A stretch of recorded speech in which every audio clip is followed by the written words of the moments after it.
Could I have Canterbury Hockey, Rod Templeton, please?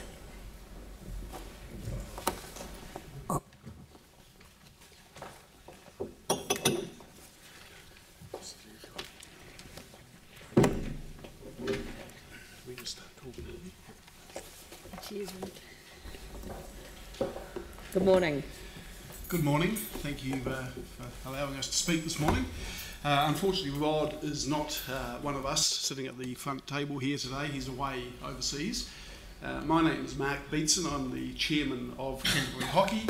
To my left, I have Peter Cox, who is a board member of the Canterbury Artificial Surfaces Trust, more commonly referred to as CAST. And to my right, I have Kate Trollope, ex-Blackstick hockey player and current marketing and representative manager for Canterbury Hockey. As I say, thank you for allowing Canterbury Hockey to present this morning. The City Council has a long and very significant relationship with Canterbury Hockey. In the 1960s, the majority of hockey was played on the council-owned and managed polo grounds, now more commonly known as South Hagley Park. Since those days, the council has played an integral part in allowing hockey to evolve into the popular sport it is today. Two key examples of the development and involvement with hockey from the council were the development of Pollock Park in the 1970s, which included building one of the first artificial surfaces in New Zealand, and then following the earthquake sequence in 2010-2011, the prompt support the council provided to build the new playing surfaces at Nunwick Park, which enabled us to continue to deliver our game. Those actions by the council have allowed us to accommodate the increased demand from the Christchurch community for participation in hockey at all levels. And I'm happy to say that hockey is growing, but a threat to our continued growth is the increasing costs to the players.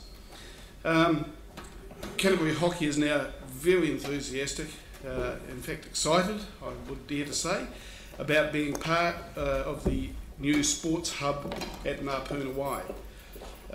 We believe that the sharing of resources is becoming increasingly necessary for the survival of many community-based organisations, and we as hockey therefore see this as a great opportunity to take a lead role in the community by demonstrating to Christchurch the benefits of a hub model for the city. An absolute priority for CHA, however, in order to grow further, is to be able to host international tournaments, and therefore a priority is the planning, funding and construction of a third turf at Ngāpuna. So look, we certainly look forward to furthering the very important relationships we have with the council and look forward to those times. I'll now hand over to Peter, who's going to speak around the financing and the turfs. Thank you and good morning. CAST was established, just some history, nearly 20 years ago as a vehicle for the council's funding assistance for artificial hockey turfs. Over that time, the council's provided approximately $2 million towards hockey turfs. CAST has provided $3 million towards the Ngāpuna turfs and considerably more for Nunwick Park. Our facilities priorities in the foreseeable future are to get the new turfs at Ngāpuna operational, then look towards the third turf at Ngāpuna, but also replacing the 3 turfs at Nunwick Park that are coming to the end of their useful life. While we've enjoyed an excellent relationship with the council with its funding assistance, to date this has been on a case-by-case basis. However, turfs require a long-term investment, and we would like to develop a more strategic relationship with the council on turf funding and continuing with the previous practice of inclusion of some provision for turfs in the council's long-term plan. Thank you. Good morning. I've been involved in hockey right from when I was a little kid playing at Hagley Park on the grass, right through club and through national and on the international stage, and I've now got 2 little children running around the turfs as well. Hockey in Canterbury and in New Zealand is in very good heart at the moment, especially since the Black Sticks did so well just recently at the Commonwealth Games. We won a couple of medals, and our Canterbury-based representative teams always perform really well on the national stage. the completion of the new turfs at Ngā is really exciting for us as a community sport. It'll give us much needed space to develop our players and give them a better surface to play on and deliver better hockey experiences to the whole hockey community. We currently attract participation from a large and growing sector of our community, including both males and females across all ages and all year round. Our demographics show we have players as young as 4-year-old fun sticks running around the turf on the frosty Saturday morning to 80-plus-year-olds who play masters throughout the summer. Currently all our turfs are fully booked throughout the winter, and our game slots for all our age groups are at a maximum. We have a range of competitions for all ages and all abilities and all the wants of our members. And as well as playing games on the turfs, most of our clubs and schools also train on the turf throughout Christchurch and in the nearby urban areas. A couple of quick stats for you. We play 221 games of hockey on our turfs each week, and during the week our turfs are booked solid from 4 p.m. till 9 p.m. on every night. And during the weekends, all our competitions run on the turfs from 8 o'clock in the morning through to 6:30 on both Saturday and Sundays. Mark mentioned quickly the cost of playing. An average club subscription for our season for a normal person is approximately $430 a year, which is a pretty big chunk compared to most other sports. And a core desire of Canterbury Hockey is to ensure that we're fully inclusive and enable everyone the opportunity to play.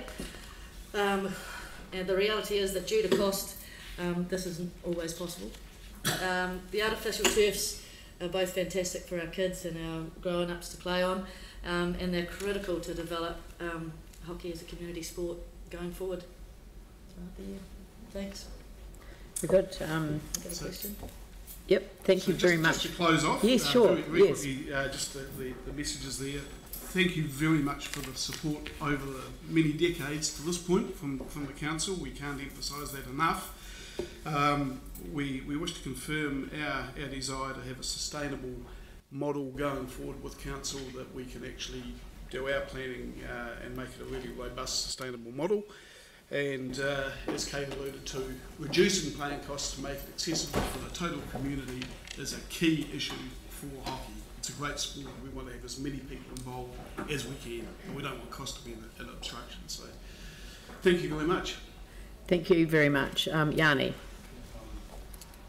Thank you for taking the time to come in and for the work that you've been doing. I just remember people making quite a few submissions around the loss of Porritt Park and the shift of the sporting fields to the west of the city and to the north. So I just wondered if you'd done any thinking or planning around putting some surfaces in the sort of eastern suburbs, and if so, what that was looking like, or if not, why not?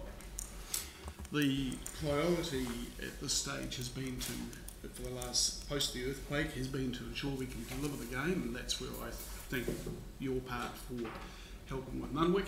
The next priority was then to get an international playing facility, which has come about through the Ngā hub, which we are very excited about. There are discussions around playing surfaces to the east. Nothing has been set in concrete, but we acknowledge totally that there is a need to cater for the whole city.